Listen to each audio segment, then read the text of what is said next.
Okay, welcome back everyone.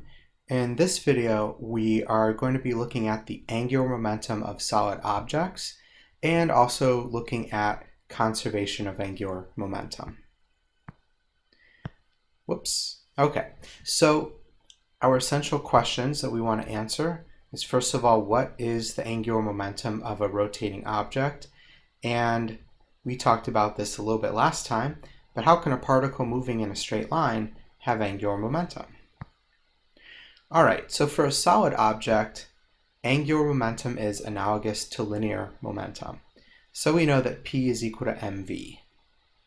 Well, if we replace momentum with angular momentum, mass with rotational inertia, and velocity with angular velocity, we get L is equal to I omega, where L is the angular momentum, I is the rotational inertia, and omega is the angular velocity. I should say omega. That's a font thing. Sorry about that. Okay, so for example, we could set up a calculation for the rotation of the Earth on its axis.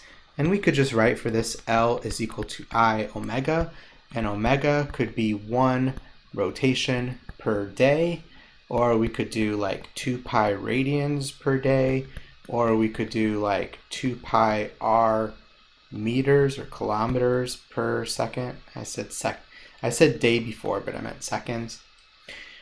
So that's not too important. But the other thing that we would keep in mind is that I would be 2/5 mass of the Earth, radius of the Earth squared times omega. Okay? All right. So how do we conserve angular momentum? Well, we know that conservation of momentum says that momentum won't change unless there's an external force. And we saw this earlier in momentum. External force is change in momentum over change in time. Oops.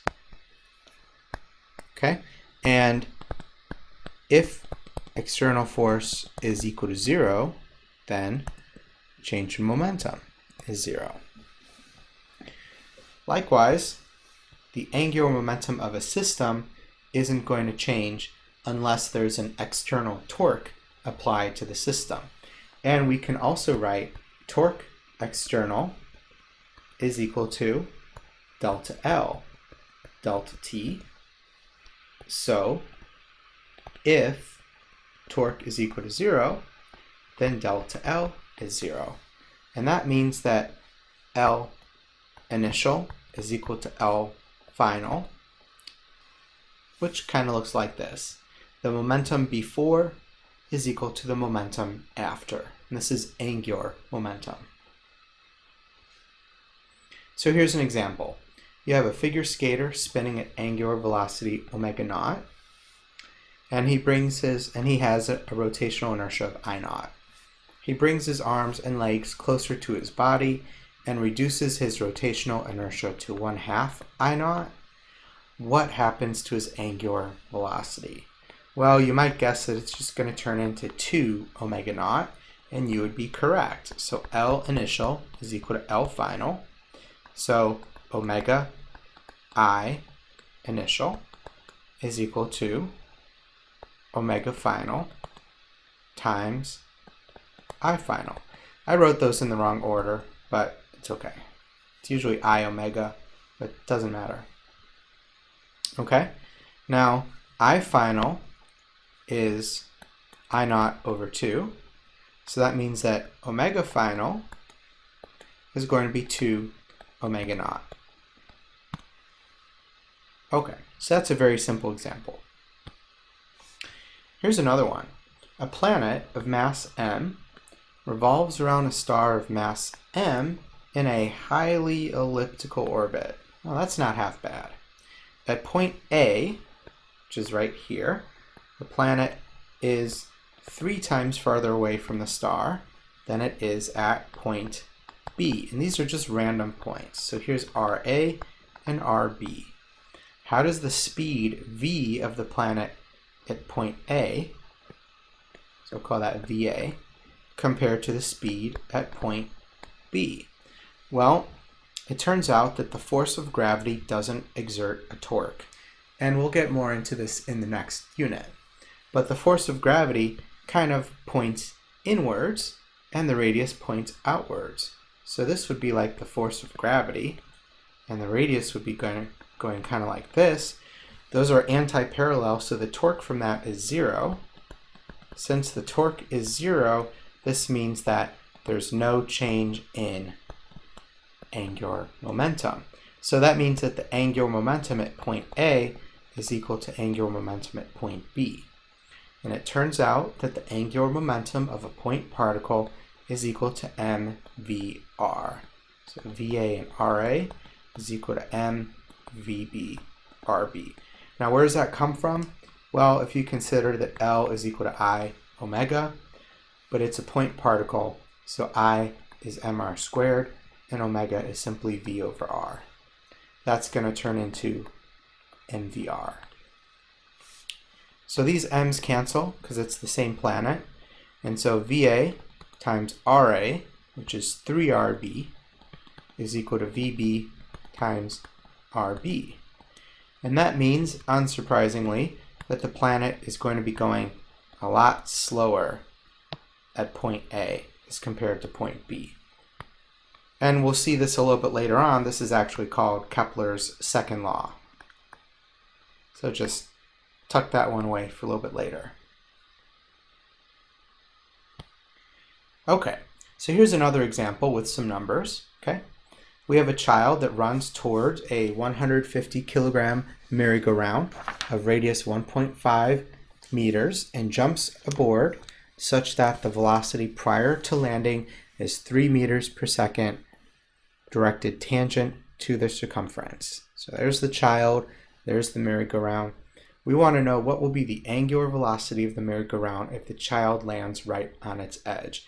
And again, if he lands right on the edge, the external torque will be 0.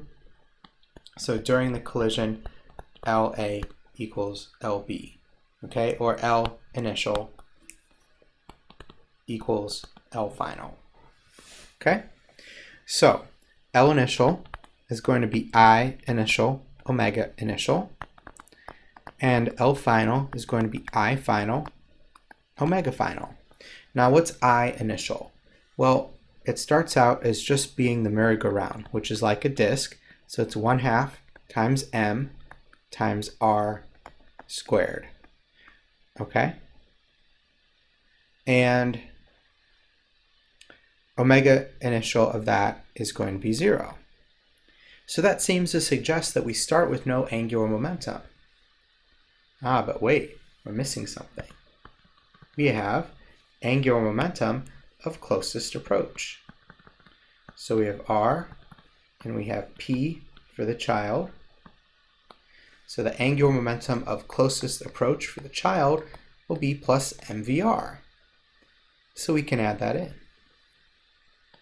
Now after the collision, the child and the merry-go-round will be moving together so that the moment of inertia will still be 1/2 times 150 times 1.5 squared for the merry-go-round, plus the child acts like a point particle, so it'll be 50 times 1.5 squared, and that is all going to be multiplied by omega final, which is what we're trying to find.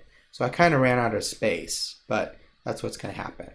Okay, so MVR for the child is 50 and 3 and 1.5, and that's going to be equal to that big thing times omega final. So we can just do some calculations and get that this is about 0.8 radians per second. So I took a bit of a shortcut, but if you try it for yourself, you'll come up with a similar result.